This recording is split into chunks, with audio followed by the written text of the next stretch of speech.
So, everybody, wave. Um, this is our wonderful graduate practical project class, and but I thought we should start just with a little bit of chat, and then perhaps we'll go to some questions from the students. Um, Now, you and I studied here on the MA in 1997, so we just missed the wonderful Katie, who we graduated in August and she started in September, so we literally just missed her. I saw your film, though. Did you? Oh gosh, I thought that survived. yeah. And I thought that had been buried forever, to be honest. But Let's never mention them again. The films that speak not their name. But just I thought it would be useful because obviously when you came, you had some theatre background. Just to talk a little bit about your sort of origin story and how you got into film, and then what your career trajectory was like. Because I remember speaking to you in the sort of 2010, and you were working on really major Bollywood productions. I think you were filmed in the UK, didn't you? A big sort of Bollywood dance thing in the UK. And so, yeah, just tell us what happened to you once you left the department in '97. Where did you go? How did you start working? And what was your sort of career trajectory? Well, as with you, I wanted to become a cinematographer, Piers, uh, and I found that although England was a possibility then, there was just too many more films being made in India, so it was much easier for me to kind of find my way through to a director of photography position over time. And you have to assist in India. You've got to kind of do an apprenticeship.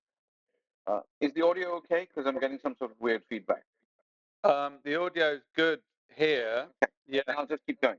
I'll just keep soldiering on. Yeah. Um, you have to do something of an apprenticeship, and once the apprenticeship is over and you get some sort of break into being able to shoot your own film or a documentary, you can sort of go off on your own. That's really what happened. And through blind happenstance, I ended up filming a ton of Bollywood films, a few of them actually, and what was then the most expensive film of its time, which is not an endorsement apart from the fact that if there are any students here, I got to play with all the toys. That was kind of good. Mm. Right. So, how long was your apprenticeship? I'd say 3 years, thereabouts. That's quick. Well, I mean, this film school helped because what you really can do technically is your boss's job, at least technically, Mm. right? Because we had that incredible advantage where we could run cameras ourselves, where we could, you know, we understood lensing, we understood how to tell a story in shots, and we understood all of that. He wasn't really growing up being a lens polisher. He kind of got in on the ground floor a little bit. You know what I mean? Mm. You weren't starting from the basement, which is usually traditional. So tell us a little bit about. I mean, what's it like? Have you been on, let's say, Hollywood or like British kind of sets? What is there a difference between the structure and the way it works? I mean, my impression is that you have possibly more people in your department, or Yeah. Basically, the film business in India is, I think, after construction, one of the chief hirers of unskilled labor, if you like. really? Yeah, one of the key things about that is the heads of department are usually very, very good at what they do, and they're very, very sorted. But there is this incredibly large unskilled part of it, and they make up runners, they make up just hundreds of people who help you on the set because labor is really cheap here. So there's usually three guys to do one job, and there's a lot of redundancies. And everybody who rigs lights, gaffers, and things are usually kind of grape farmers. I mean, I don't mean to be facetious at all. I mean, that's the belt they tend to come from sometimes. Down Right. south in Hyderabad, that's the city here. Right. and um, and it's this kind of odd mix between the possibility of your talent and the brick wall of your education. Mm. There have Okay. been many stories that have emerged of directors and cinematographers and actors and actresses and editors and who've just sort of understood the craft of it inherently and kind of found their way. But a lot of it is has a not a glass ceiling but a cement one, Right. and there is that, and that's the Is sort of that sadness of this part of the world at the moment. But it's changing, I think. is that a class and caste thing then, or is it just Not at all. Not at all. It's predominantly a lack of opportunity in education.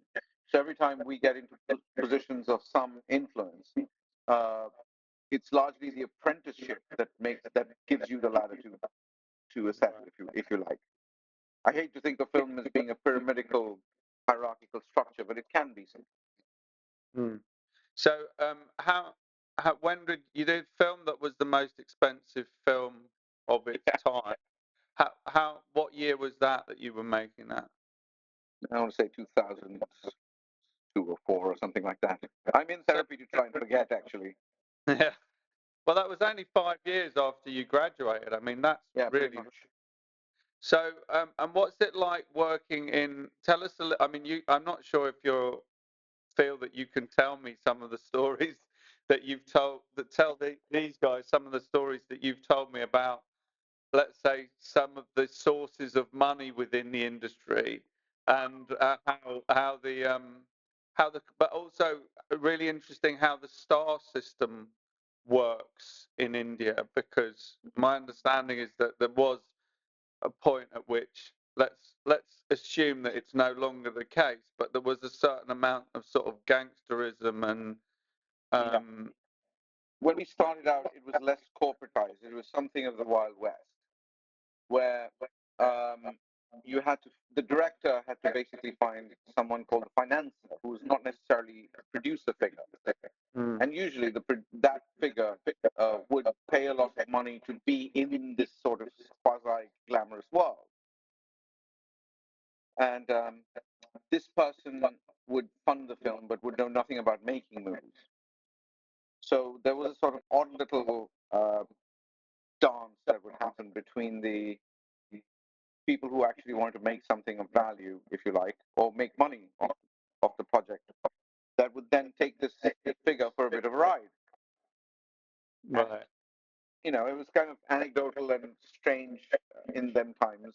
But now things have sort of straightened up a little bit. Um, But I mean, Netflix and Amazon. is it true that sort of because there was a lot of cash involved? I mean, it's a great way to kind of wash some money, isn't it? Yeah, you tell me, Um, man. You know more about this than I do. yeah, yeah. But very politically said. But so it's a system now which is much more corporatized, and the corporations manage. It seeks to be more transparent, peers. It does seek to be more sort of financially honorable. Mhm. But what happens is you've got a ton of middlemen watching both the scripts and the money now. And that part of it is detrimental to the making of anything interesting, I think. Because, I mean, I'm sure this is true in the UK, where most of the scripts are written by committee. Mm. Do you find this to be true? I don't know, because that's not really my world, but we had a director in yesterday who is trying to get a project off the ground, and the problem is that the middle layer of Yeah, thing, he's finding that he'll go with three actors, and they'll be like, well, our algorithm says that actor doesn't play, so then we have to get another actor, and so exactly. it becomes, And that's exactly how the star system was working here and continues to do so. So if you've yeah, got an A-lister, your project is greenlit even if the script is garbage. yeah. So he Bruce, the director, was saying that it leads to the kind of homogenization and mediocritization Yeah. of stuff, because the streamers. So the streamers big. big at play Anyone in in it? this room is going to understand that immediately because they'll face that. And the safest place that you'll find the possibility of expression is in a classroom of this nature. Yeah. Everything. The minute there's three people in a room that think they know how to make movies, they're going to tell you how to do it. Right. So tell us about the obviously the streamers have come in India and that's changed it. So tell us a little bit about how that's playing out. And also, I mean, you said that just a minute ago, talking to Katie and I, that the sheer number of films that are being made in India is pretty astonishing. So tell us a little bit about that. Well, we're in a particularly strange part of the process of trying to find theatrical release. We've got about 1.5 billion people, right? Now, 1.5 billion people means there aren't enough theaters to serve them, obviously. Um, but everyone has a mobile phone now. So what's changing really, once the streamers have come in, is the bandwidth on the telephones has opened up a lot more. Somehow that's happened. And everyone's kind of watching things, content, if you like, on their devices, as opposed to sitting down and watching a movie in the theater. I'm sure it's the same the world over. But here, the problem is exacerbated by the fact that access is sometimes a 3 hour walk to a movie theater. Right. So suddenly, the way narrative is being structured, it's for size. The weirdest thing, my first picture, Threshold, I was actually on the plane to go film it in the hills.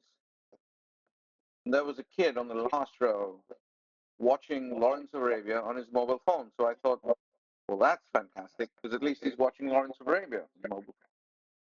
So when I was returning from the washroom, um, I noticed that it was Omar Sharif sort of, you know, coming up to Peter O'Toole for about 10 minutes, and it's Mirage, and the camel appears to the. You remember? Yeah, yeah. And he was going 10 seconds forward, 10 seconds forward, 10 seconds forward on it. So I took my entire shot list and dumped it in the bin at the airport. Right. And I sort of went in there, abandoned all conventional methodology of storytelling, and just decided to dance with the actors with three cameras around them and try and catch the human drama because that's what was being looked at. Really, I mean, it's become. you did very well not to lift that child out of his seat and give him a good shake. Yeah. I sorely wanted to, but there you have it. You know, what are you going to do? So, And I think so we have to adapt. Aren't you adapting to sort of vertical storytelling and all of this? yeah, we've got a vertical film competition which the students can sign in on using the QR code. Just to throw that in there. We'll do a bit more advertising at the end. But yeah, I mean, I think we're as a department we're thinking about not that the industry is shrinking, but that the media and the distribution is changing massively. You know, documentary in the UK has been really hammered. But if you think about it just from economic terms, you know, I was doing high-end blue chip documentaries that were 250, 300,000 pounds for an hour. Well, for £10,000, you could have three experts in a room doing a podcast and get 4 hours in a day. So I think the form's changing. But so it's interesting. So how do you change your storytelling to adapt that? You said you threw away your shot list. Was your shot list I full of did. long shots or what? It was full of establishers, and I find that a lot of that doesn't have to happen anymore. As we learn, a shot is a whole paragraph. It's not really a sentence or a word. So it just depends on how you move into the story quickly. How do you establish certain things very, very quickly so that you can get to. I suppose we were preempting the second screen idea, but it's an immersive experience, the first picture. So I think we managed something of a balance between that. I mean, we're also cinema literate now, that we know kind of how far we are away from the actor. you know, how far the camera's away from the actor, no matter what, because we all have cameras on our phones and so forth. And what we managed to achieve in that was a certain discomfort because you knew everyone was quite close. It was like mommy and daddy and fighting, and you're in the same room. You know, we sort Yeah. of managed to sort of achieve that. Yeah, I mean, somehow that organic response to the times seemed to have made that film work. Mm. So how do you get these? I mean, you very interesting to think about cinemas and the number of people in India. Are cinemas still well attended? Are they still full? Are people still? Because I mean, here the cinema attendance is dropping off a cliff. But is it still? Um, Sometimes, and again, it's the sort of Marvel trap. The big releases take over the cinemas quite quickly. But you know, the kind of film festival audiences we've had across the world for the pictures we've had belie the story of the big Hollywood or the Bollywood story, which is only the big picture stuff is working. It's actually that the little picture stuff doesn't have a chance to breathe. Mm. I mean, So when the we were big growing stuff up, suffocating it basically. yeah. I mean, if it's, I mean, Geffen had said at some point that the reason why films fail is not because they have that they have money pumped into them at an appropriate level. He says you can make any film a success if you put $500 million in the marketing. Mm. Well, And I think that that's, The Melania movie was the Melania movie was 40 million to make and 35 million to market. well, So there it is. that, Answers in the question, really. yeah. So tell us about how you got your films funded and then distributed and the problems you came up with in terms of like cinema release. Drug money. Uh-huh. Drug money, mate. No, Yeah. I'm kidding. Sold everything. No. Essentially, the second picture, which is Goldfish, which I think some of your students saw, and I apologize for the dropout in the music. My Yeah. editor's just checked it and he said it's fine. So I'm Yeah. just going to blame England. Yeah, blame me. Yeah. Yeah. Um, I think I mean, every independent filmmaker now kind of knows that to make an independent, truly independent film, it's a seduction. You've got to first convince whatever producer or financier you're meeting that this is a good idea. You've got to sort of have an independent film in your back pocket that's already made money, which we did. And we made a very, very cheap film, inexpensive film, that then sort of recovered 5 times its cost on the platform Right. and basically seduced Can you tell us what the budget was or it was about 40 quid or something, I can't really remember. and you made 120. Right. Yeah, bought everybody lunch that day. Yeah. No, the So budgets were about, I'd say about £20,000, which is not a lot of money. 20,000 for your first First feature. picture, yeah. It was a two-hander in a house in the hills. It's not that hard to make. And one of the things that we did do was become mildly socialist there and say, okay, all the actors who we did pay something of a stipend were part of the producers of part of the sort of people who had a share in it. Right. It was a pretty fair percentage. And when the film did well, they all made money, as did I. Right. Okay. Interesting.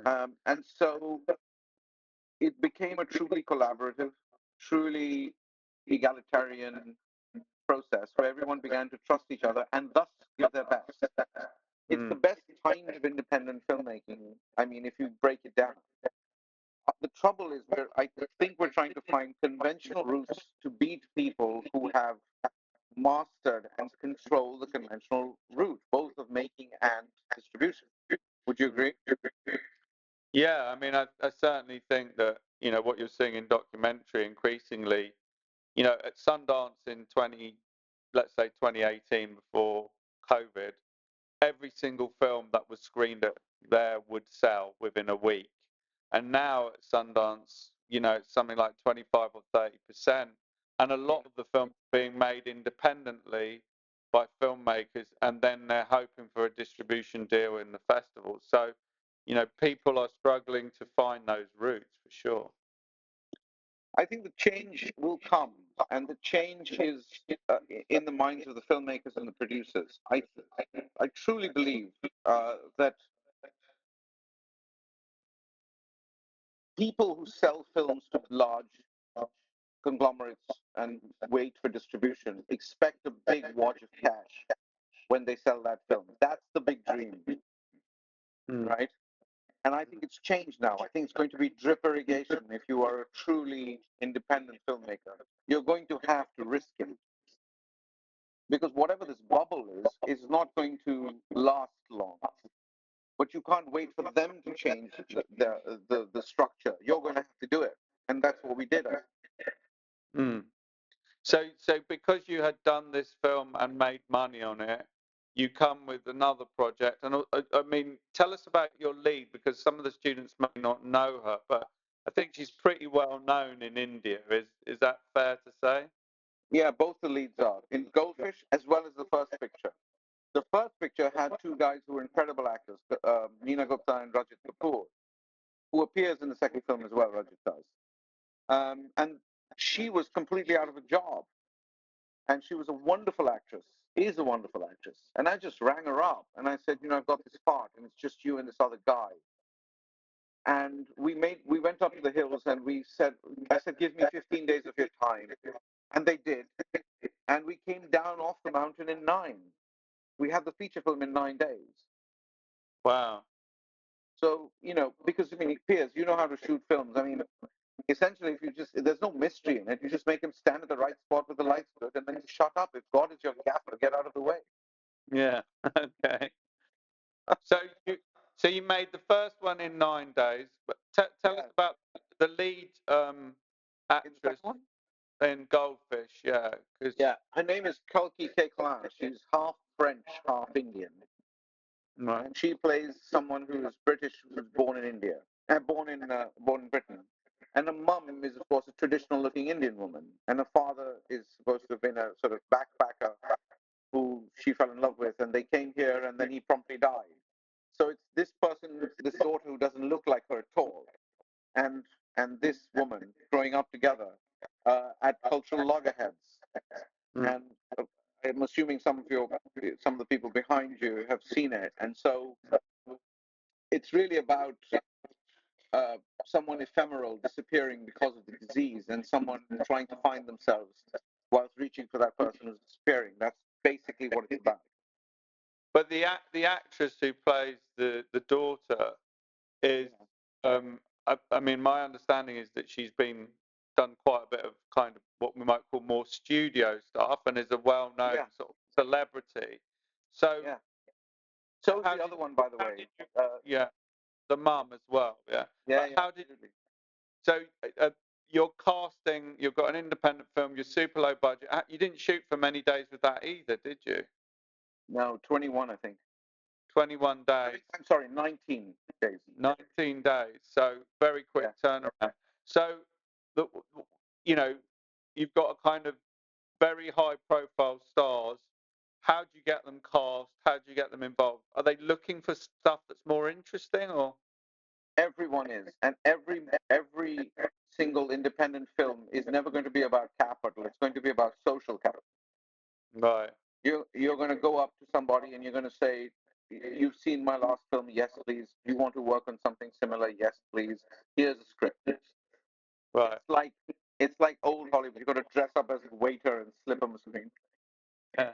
So again, and you don't have the money to pay them the kind of rates that they're going to be getting on mainstream movies. So did you do like shares in the film profits, or? No, because that was not produced by friends of mine, as the last one was, because that's what I offered them. I said, "You."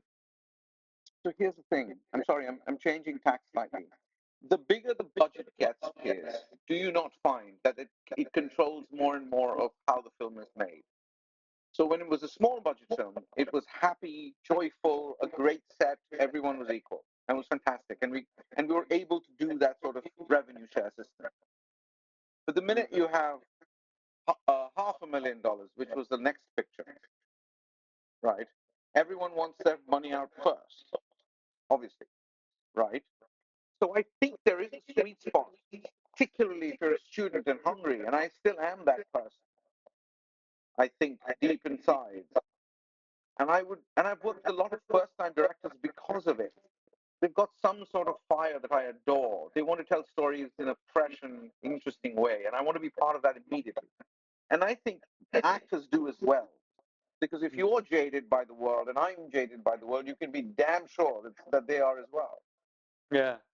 Interesting. And although they're at the top of their pyramid and they're doing conventional studio work, they can see directors being whipped into submission by executives and, you know, basically non-film people attempting to use an algorithm to make your movie, and it's really it's not how actors respond either. They're artists too, you know. They're not just there for the Mercedes. Yeah.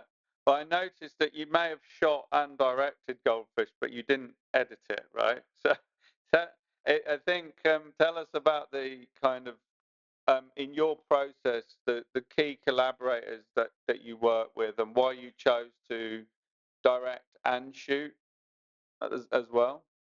Can I say that I don't have another cinematographer because I'd rather not have yet another conversation with somebody? Right. Okay. It's tiring. Yeah. I mean, you've been on a movie set. It's talk, talk, talk, and you shoot for 5 minutes. Yeah. Right. Yeah, I'd rather not have yet another conversation because So I know how to do. There's no mystery. yeah. So basically, you're a benevolent autocrat. That's what we're concluding from this. With a very large caliber weapon. Yeah. Yeah. Okay. So, but key collaborators, your editor, is that someone you've worked with a lot, or? Yeah. Pradeep is an interesting guy. By the time we got off the hill on the first picture, he had a rough assembly, and the same for Goldfish. Wow. So if you screw up, you pretty much know that you've screwed up, and you can sort of cover yourself in case there's a narrative issue or you feel, well, you know, the film is moving in a particular direction and you can't come back from it. But you can if your editor is kind of assembling things and you think, okay, wait, it's looking a certain way, it feels a certain way. And as you know, it's sort of like making a little bonsai. You've got a whole forest and it comes out like that. So Yeah. you've got to really shape it. And he's so calm. And I think really you've got to find an editor that you want to be in a room with for a very long time. Mm. You can find Yeah. a cinematographer quite quickly. Yeah. So yeah. Yeah. So I also wanted to say, sorry, about I oh didn't mean to be facetious about cinematography at all. What I want, because the film set is so noisy, you know, in a metaphorical sense, you know, there's a lot that you have to look at constantly. It's because you and I both trained as cinematographers. There when I'm actually performing that act, when I'm running down my checklist and trying to frame something up that tells the story of what I'm attempting to do, that's a bubble of silence suddenly. yeah. Where I can just pay attention to the thing that's happening in the moment. I have tried it at the monitor. I have tried it next to the camera. I have tried it a little bit away. I've tried it everywhere. And all that stuff kind of impedes your understanding of what the next thing, and the next thing, and the next thing should be. And I find just that the quality of my listening changes, and I can hear better somehow when I'm filming something. Is that an odd thing to say? No, I mean I sort of think about the reason that I love cinematography as a craft is because you have this huge pipeline with tons of people, you know, scripts, finance, Yeah. actors, location, script, and when you hit record, it's all It still. stops. Yeah, yeah, know, yeah. I think about the Christian Bale run, you know, which is spectacular. But actually, when you find out what caused it, you're like, he's totally justified because the DOP was moving lights around during his While he performance, was working. Yeah, yeah. and that that that space is sacred, you know. And the minute you hit record and you end the take and you go print it, then the pipeline opens up again, right? It's DIT, it's edits, it's Absolutely. distribution and all of that stuff. Absolutely. So I love that. Like I love that sort of little moment of um, purity and calm. That sounds like that's what it gives you. So Yeah, it's and, everybody does go quiet and everybody focuses, and you're able to do something that you know how to do. That's second nature. It's like playing guitar to me. It's mm, the same meditation, yeah, if I may be mildly poetic about you can be more than mildly poetic. You it. could, That's very sweet of you. But it's such a, I mean, it's seen as such a craft, right? And it's not treated so much as an art apart from the lighting part of it. I just because you've got to know so much technical crap, if I may, to be able to just run the thing and to run the set and to run the cinematography department itself, which is usually quite large. So it's not seen as sort of dancing with the performance. Like I'm changing shot size constantly based on what my actor's first take is. mm, So I want to give them the space to move. Both films, by the way, I don't know if you'll find this interesting, are not lit really. no, They're all a natural light whenever we could find it. right. There's only And one light in Goldfish and one in Threshold, I think. but you did you do much documentary stuff whilst you Yeah, were lots of it. Lots of yeah, it. and I think that I'm from a documentary background, and I think we, rather than throw up loads of lights and then switch stuff off, we tend to start with what's there and do we need to build on it, and sometimes Yeah, you don't. I think that's part of our training as well when we were in school, is to adapt because you have so little. Mm, yeah, And there's part um, of that part of it that's like muscle memory in some ways. But also, I hated the idea of restricting actors as a director to a particular mark. I think yes, of course, they have training to be able to deal with that. If you're making a certain kind of film, but if you're making sort of a humanist treatise, you want them to be able to move wherever they go, and you want yeah, to say, "You do your thing, I'll find you." You know. yeah. Cool. I think we should open it up to some questions. Have you got any questions? What I'm going to ask you to do, if you've got a question, come and stand here because I think in order to ask it, you just need to come to the corner of the thing here. So if you've got a question, line up. That'd be great.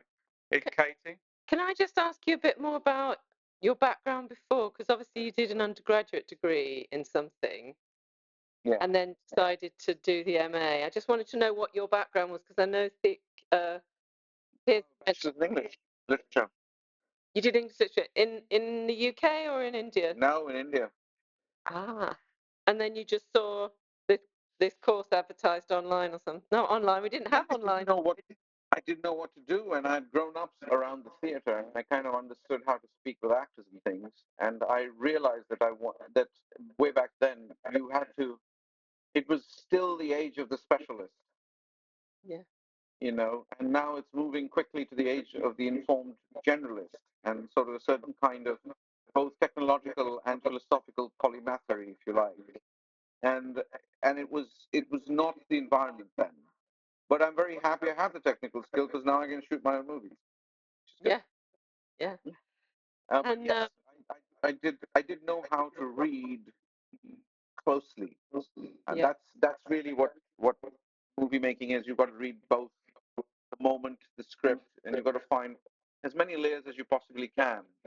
And and I just find directing, the actual art of directing, really easy because people keep saying it's really hard, but essentially you're just creating an environment to get everybody to do their best work.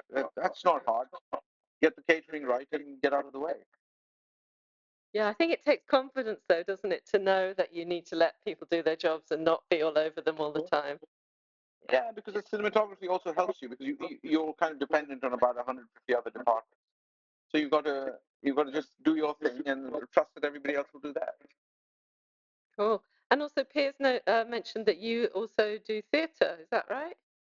Yeah, I ran a theatre company for 25 years after I came back from film school. Wow. Because some of our students are doing theatre and film as their undergraduate degree. So can you just talk a little bit about the My difference in condolences. directing, the difference Yeah. in directing between theatre and film? That would be really great. Um, no retakes is the obvious glib answer, but I think the disciplines are, in my view, philosophically similar. The space is different. Not, I don't mean theater space. I mean the mind space and the nature of concentration. The own the overlap is in narrative terms. I don't sketch my characters out as um, closely as some people do. Every motivation is not explored. The one thing I found from the theater was if you give someone a suggestion, they fill the colors themselves somehow. In the theater, the big advantage is you tell someone you're by a lake, they believe you. And in a movie, you've got to film the bloody lake. Yeah. So, Yeah. so in some ways, the idea of imagining the internal landscape of someone is opened up by the nature of my theater work, and I'm able to transfer those ideas about illusion as opposed to anything else, alluding to something and not telling the full story, and other people somehow kind of figure it out. It makes somehow the characters in the movie more human than if you knew every single etymology of every single emotion or every single moment in the sort of polished Hollywood film with endless foreshadowing. Do you know what I mean? Yeah. Yeah. As an editor, I know, sometimes a look can change how you hold something for 4 frames longer, and it changes everything in that Absolutely. sequence. And I feel that the audience should be holding that 4 seconds, and they do in the theater. So it sort of influences both things. I think both disciplines are critical to be able to tell stories in all mediums. And I think it influences poetry. It influences writing. Film does, and theater does as well. It's also the time you're willing to spend and what you're willing to risk in front of a piece of work. So were you writing and directing in theatre? No, I haven't the chops. I use other people's scripts. We do develop a lot of work, but in film I find there's a certain, not in my conversation clearly, but I can tell by the people sleeping in the back row, a certain brevity in my film writing and a certain economy. They're not sleeping, they're just dozing. It's fine. Yeah, that's fair. Dozing, they're right. Then it's a very successful afternoon for me. Very good.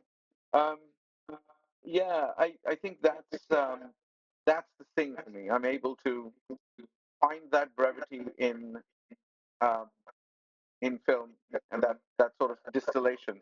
And I'm not because I can cut around lots of problems that I might have in the writing. Um, but I can't seem to do that in a theatre script. So it gives you a bit more breadth and scope. Yeah, I need actors there. Yeah. Show me the work somehow. But you wrote both your films yourself. Yeah, partly wrote them. I wrote them in collaboration. I don't think I have the what shall I say? I don't think I have the discipline to do an entire script. It's very hard for me. Short stuff is easier. Poetry is accessible. The occasional story. I've written stories for all the films mostly. You write that out, and then when you're fleshing it out, I think I need someone with um, a far craftier conceit, if you like. Yeah. Yeah. Yeah. It's nice to collaborate as well, isn't it? Always. Yeah, that's what I like in the theater, because the theater opens you up to that kind of work, and that's why it's been so easy for me to collaborate and seduce people to come to work in the films with me, because they see it, and it truly is that kind of collaboration. Well, Covering. we've got some very shy students, which is surprising me because they're definitely not shy in my supervision sessions with them. I'm too good looking and intimidating. I'm trying to embarrass them into coming and talk to you, but they won't. So I've got their questions here, and the first one is from Megan Jenkins. You can wave. There she is. And Megan wants me to ask, is there a scene from the film that you're particularly proud of and why? Good question. Can I say the last shot? Yes, you can say whatever you want, sir. The last shot of the film is the two women by the window, and and it doesn't cut for 4.5 minutes while the credits roll. Yeah. It's that cliff edge where we've made the decision today that we're not going to send her off to the home, Yeah. and we don't know what tomorrow is, and somehow they are just themselves by the window, both connected and separate all at once. Um, and the credits are rolling, and the song's playing, and it's playing again. It's diegetic. It's playing on. I don't know if the song was part of the. Yeah, the song Was was it? there. Yeah, yeah. Okay. And That's something. Yeah, and the entire film is based around the sort of light classical Indian music that she used to sing. The mother. Yeah. And it speaks to that idea that she is calmed by it, and the daughter doesn't know what tomorrow is going to bring, and clearly the mother cannot know what tomorrow is going to bring. But today, they are okay, Mm. and their stillness in that moment, and their absolute commitment to being themselves. In, it's when we turned around from that shot. Um, I don't know what the reaction in the theaters is. I do in the film festivals, obviously, but I don't know about the students. But there was not a dry eye, and it's just actors doing actor things, and still, Yeah. everyone kind of felt they knew these people by then, and that's I'm quite proud of that. Okay. I really loved the fact that you didn't freeze frame because they were so still at one point. I thought, oh, okay, now he's frozen this. And I said to Piers straight away at the end, oh, I'm so glad that played out, that moment, Yeah. and that their movement and their stillness, because it was a sort of, right, we're settled here now. We, like you say, we don't know what's coming, but we're here now. We Yeah. know what the song is. We knew what that was, and we knew we needed about 5 minutes of this. And the weird part is, we have about 6 minutes, 7 minutes of this, because we were just rolling it, and we were just sitting there, and we were sharing this space with these two wonderful women who had given so much of themselves over the past sort of 19 days, and had bared so much of themselves to us as a crew and as practitioners, and we really did that last year. That was the last thing we did. Oh, you really did. Excellent. Mm. And we did that last because we felt we should. Yeah. And then Kalki, who's the actress, kind of knew what I had been through, and this is a personal story. And there's a couch on the right there where some of the scenes are, and I just gave them a big hug, and they left the sort of area where we were filming.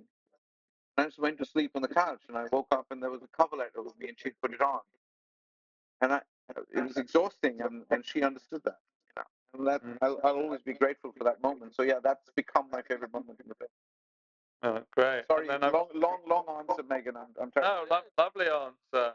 I think quite often the thing when you've done a project, the shot that everybody else remembers and the shot that you remember are often quite different because of your relationship to the shot, which is why I show Camera Person by Kirsten Johnson in my cinematography course, because it's all about the relationship to the stuff that no one else ever sees. And Yeah. but the other question that I've got here is from Beth Nugent, who's also terribly shy apparently. Were there any issues you encountered whilst filming, and how did you overcome them? Sounds like time was a big issue. That's a good question. Time, actually, not so, because the actors are pretty good. So you can choose to do 9 pages, 3 pages, or 15 pages in a day. That's not hard because they're sort of trained both in film and theater, and they can deliver. The hard, can I say, I was just coming off COVID, and there was a moment, and this is not a technical answer. If I may go down that route for briefly, there's a guy who's kind of driving me to work every day, and for some reason, I was alone in the car on that day, and I come up to this Wyston Road or whatever we're filming, and the whole crew's there, and they're happy and eating breakfast, drinking coffee, and waiting for me to arrive to begin the day. And we sort of own the street. You know what I mean, how it works. And Yeah. we ran through it, and I said, "Please, could you not stop?" And he just drove right past where the set was because I needed him to come around one more time because it was incredibly overwhelming to get off on that at that moment in that place. Because as a director, you know the minute you get on set, things start, and then they look at you for 200 answers which you don't have the faintest idea about. That was the one moment of absolute blind panic and also incredible responsibility that overwhelmed me. So that was the moment that was the hardest. Does that help? I do not know if it does. Yeah, that's You great. encounter yourself when you're making something like this. And either you're going to rise to it or you're going to fail. And I have to say, for about 10 minutes, I absolutely failed. Hmm. I mean, that's all the questions. Is there anyone else who's got a question they wanted to ask that isn't up on the platform? No, no hands going up. I've got. Um, yeah, I've got one. And do you want to go first? No, you go first because Well, I was going to ask whether, and this may not be something you do now, but I think it would be really, really great for our students if we could get a list of, like, you know, recent Indian films, maybe some more classics that you would recommend. You know, we have a great kind of list of the canon of Western Hollywood cinema, but it would be lovely to try and create something. And, you know, maybe in the future we could do a kind of season of recent Indian independent films or something that you could curate. But are there some films right now that you would encourage them to go out and watch that are part of a kind of slightly different to the studio stuff? I'll have to think about it. I have to also tell you about the difficulty of trying to put a list like that together. Quite a lot of brilliant films never get seen because of the industry nexus that we've talked about already. So my own awareness would be limited by those forces. And you know, I there's not it's not an easy thing to travel to every festival and try and figure out stuff. It's very hard. Hmm. But I will work with you on that and find a time to be able to put that together. Yeah, that would be great. And because you were telling us that one of the big issues with Goldfish was the distribution. You've got 620 films being made every year, and so you couldn't get Yeah. and you couldn't get into the cinemas for very long. So tell us about that. As a Well, there's a weird thing that's happened. Amazon requires you to release your film before you get onto Amazon. right, Now, this is a problem. They judge your the price that they pay for your film based on your audience response. right, You see where I'm going with this? yeah, If you have a slow burn from Monday to Thursday, Friday the picture changes because a big Shah Rukh Khan film, which was the sort of Harrison Ford of this country, shows up, buys up all the theaters, buys up all the seats. So whatever your actual numbers may have been, have no chance to appear before Amazon. right. So the So studios are sort of buying out the seats, and so therefore you can't yeah, actually get in. yeah, and actually independent producers, not independent producers, but production houses buy out the seats, buy out the theater, fill it with, they may not open the doors at all. But in terms of numbers, they've had sold out shows. Yes. Right. Okay. So what happened So with yours? well, we had an organic slow burn. We were in about 5 or 7 theaters in every metro, and it never happens. You have an opening, and then there's a little bit of a dip, and then it goes up. Right? That's the usual sort of curve, or down that bell curve. We had a sort of middling start and just kind of steadily up till Friday. Exactly the same thing happened the second time we released it for Amazon, except it started a little bit higher and kept going up. But you never get a chance to develop an audience anymore so that the numbers can actually become themselves. And then you can say, wait a minute, this is a different kind of film, but a lot of people still want to watch it. It means something to them. And so it deserves a larger amount of money to be paid to it to put it on Amazon. Yes? Mm.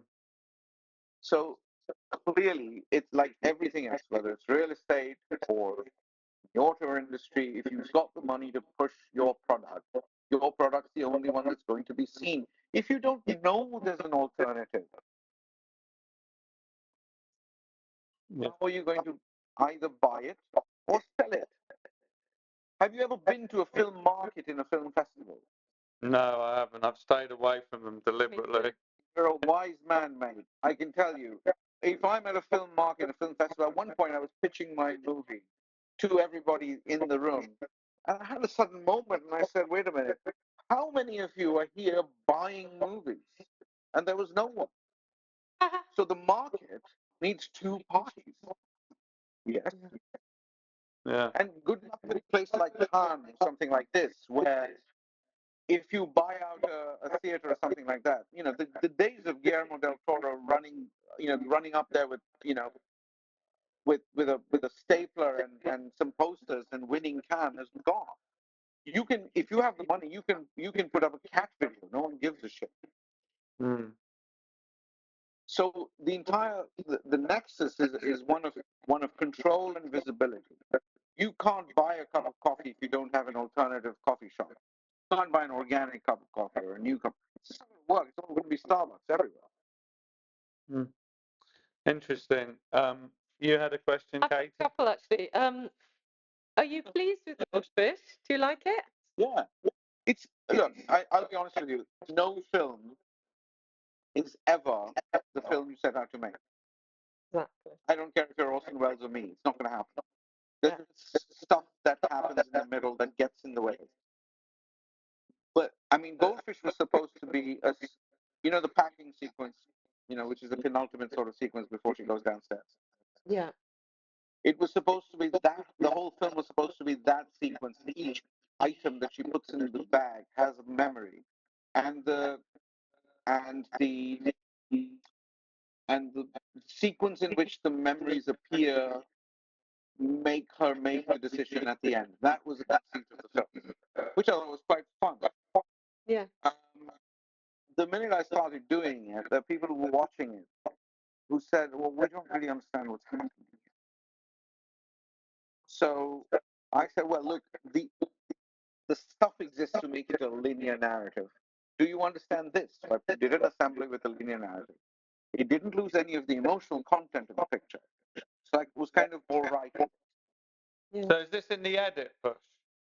Yeah, Right. yeah. And while we were filming it, we were assembling it and we were testing it. This is the good part about having you on set. Yes. So you basically just have a backup saying, wait a minute, does the narrative work?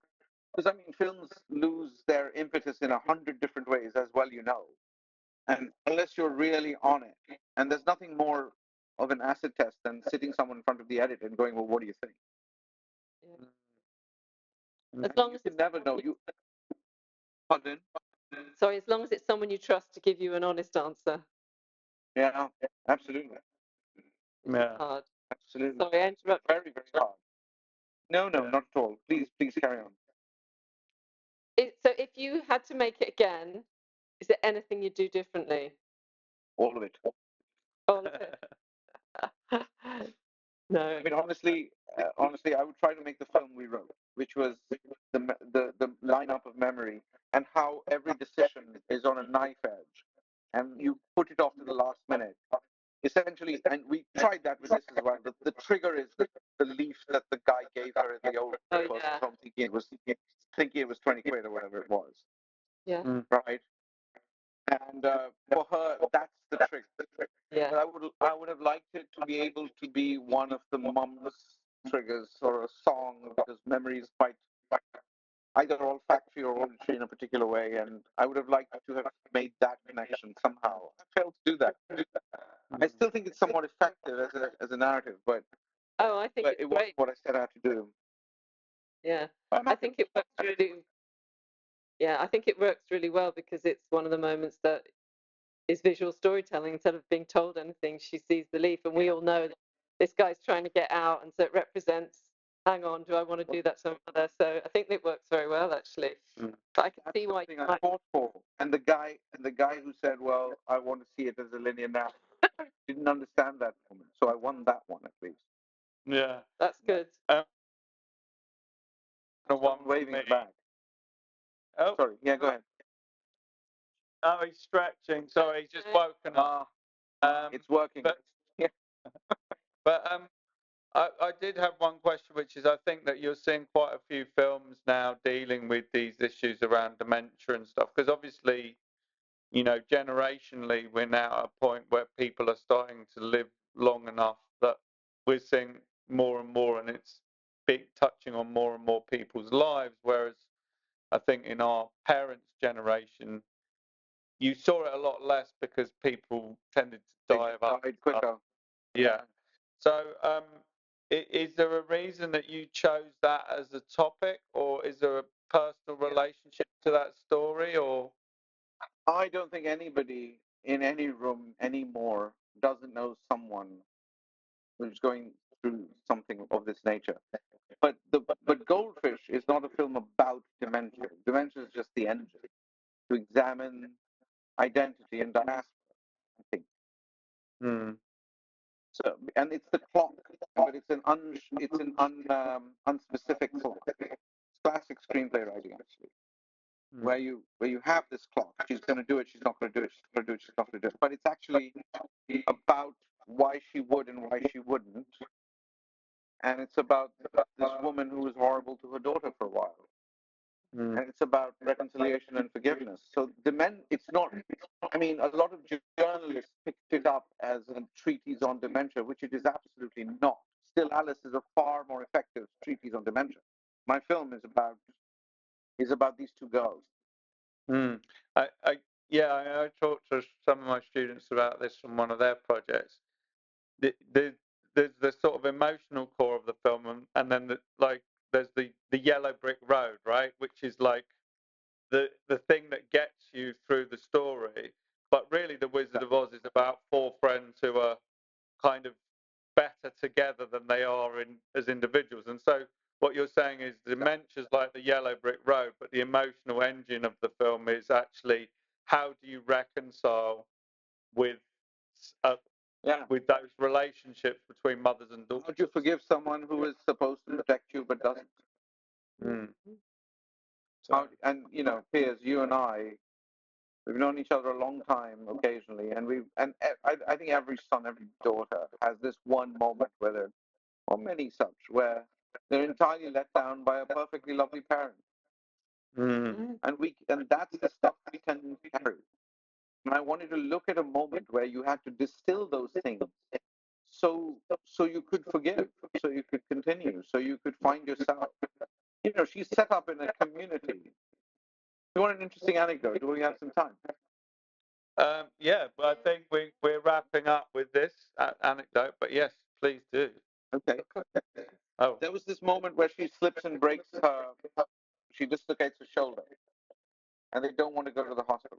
She doesn't want to go to the hospital. And when we did that scene, it was a bunch of Indian actors from several places in India or out of India. Like, there was Ghanaian, very well played by Gordon Warnecki, I thought. There was a Punjabi from Punjab played by Ravi Ganatra, and there was the nurse who is from the south of India, and then this woman who's from the middle of India, and then this sort of Caucasian girl who is Indian but not. You know what I mean? Mm. And all four actors decided to do the film based on that scene because for one time, because in that scene they don't understand each other's languages, they don't understand each other at all, and they're all supposed to be from India. And everybody in Britain, for example, when I was there, used to paint all the Indians in one color, if you will. And this one scene suggests that there are about 15 Indians that none of us know. Mm. And they all said, "Wait a minute, we're being represented." I mean, I don't represent anyone. I just write interesting people, I think. And they're being shown as not being of one ilk. I mean, in some ways, the individual is celebrated in that one moment. Mm. And and to me, that was kind of interesting and not uncomfortable at all. And it's an India I deal with every day here. If I drive 40 kilometers out of Bombay, I'm not understood. They don't understand me. We've got 1,000 languages. So it's kind of interesting like that. So it's about really finding yourself and forgiving somebody. And it's also, I think, there's something of a rant against the homogenization, as you mentioned earlier, of communication. I mean, we're not making pieces of information. You buy a book now. You still buy books, don't you? Like with covers and things. It's the transmission of information is far better on an iPad or a Kindle or something like that. But a book is an artifact, and that thing is a sensory experience. This is what we're trying to make all the time. Trying to make things that aren't simply reducible to the word content. So if you walk away from one of my films with saying, haha, interesting, what's for dinner? I failed you. If we have a conversation of this nature, maybe something's happened between us. Because the film happens between the screen and the audience, somewhere in the aisle. You bring something to it, I'll bring something to you, and that's where the film happens. Yeah. It's like Wolf of Wall Street when they're throwing dwarves against the target. Are you not repulsed by this? It's the funniest thing I've seen in a long time, but it's repulsive. And yet, then you examine yourself. Like, why am I finding this hilarious? Or repulsive? And suddenly you have a third film that's occurring in your head. That's the kind of magic we want to be involved with. You had a question, Katie? Oh, yeah, I just wanted to thank you and also just tell us what you're working on now, what's happening next for you. There's a thriller with guns and things. You want to shoot it, Piers? I'd love to, mate. I'll be over there in a shot. As long as I can go fly fishing with you in the rivers, that's. Well, I just dynamite those guys. I have no idea. Yeah, you can come fly fishing, no problem. Yeah. Are you actually doing a thriller or? Yes, that's the fourth film. Right. The third film is going to be something called, it's a working title called The Appellant. It's about someone who witnesses, it's about 8 women who witness a murder and decide to help get the lady off, essentially. It's the sort of why done it as opposed to who done it. It's about the collective weight of being a woman in the world today. There's a sort of phraseology that women share is very interesting to me. I was at anyway, it's a long story. I don't think we have time for it, but it's about the sort of unsaid bonds of being female in this world, and I don't know how else to describe it. It's a longer process to describe. So are they fine? I was just going to say, have they been financed then? Are they bankrolled or?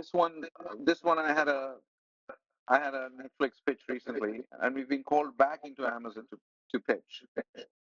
I'm terrified of it because, of course, once you go into one of these rooms, then it's going to start being written by a committee with an algorithm. And particularly if it was a series, it isn't, thankfully, it's a film. So that frightens me. But I'm going to get it made somehow because I think it wants to be made. And of course, they give you bullshit feedback like, oh, we don't want. This is absolutely true, by the way. It's a true story. Amazon meeting year before last, same film. They pulled us back for. This is a good one for everyone trying to get into the movie business. They said,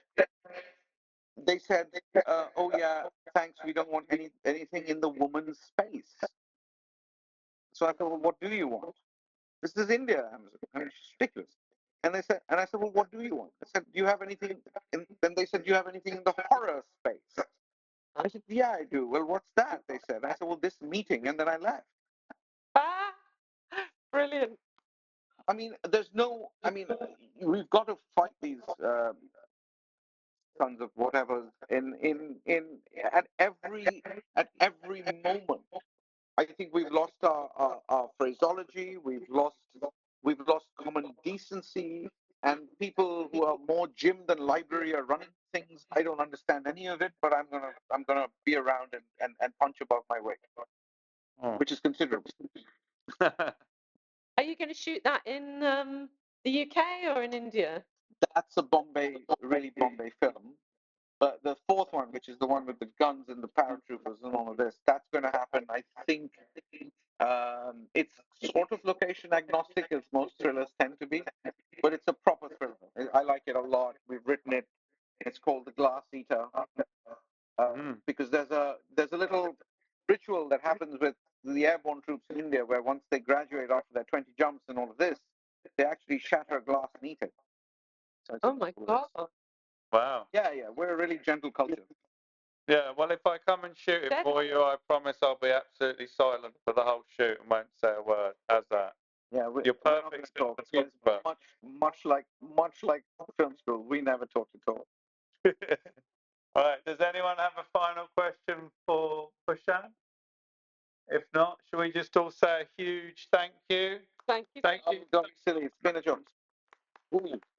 Well, thank you very much. It's been a joy to talk to you, and I really hope if you have questions later, he said, shooting himself in the head, then do send them on to Piers, and I'll be happy to attempt to answer them. Right. Apart And from that, good luck with it all. yeah, and also do have a think about, I think, one of the things that it would be nice to try and do is diversify some of, what we teach. And so to have some examples of stuff, maybe ask friends, ask people, do a poll on WhatsApp or whatever, see what recommendations you get, because we'd love to show a more diverse group of films to the students. Well, I'm happy to. I'm happy to recommend a few. It's just, I think it's becoming more and more localized and more. I mean, expression is becoming more and more idiomatic. And I think what Hollywood has done is homogenize the idiom. We've all been to New York before we've been to New York. Yeah. Mm. Yeah. And I think that the local stories, the smallest stories, I mean, you can't make a film about the human condition anymore. You're not. I mean, Terrence Malick is like one man. So I think it's interesting to be able to look at things that are tiny as representative of some larger idea. And I think any group of students is able to do that in 20 minutes flat. Brilliant. Well done. Thank you so much, Pushan. Thank you, Thank you, Pushan. everyone. Nice to meet you. I'll be in touch soon, mate. I hope it wasn't crashingly boring. Good luck. Not at all. It was delightful. Thank you, mate. Take care. Well, you owe me a coffee. I'll see you soon. Yeah, I will do. Bye. Bless. Take care.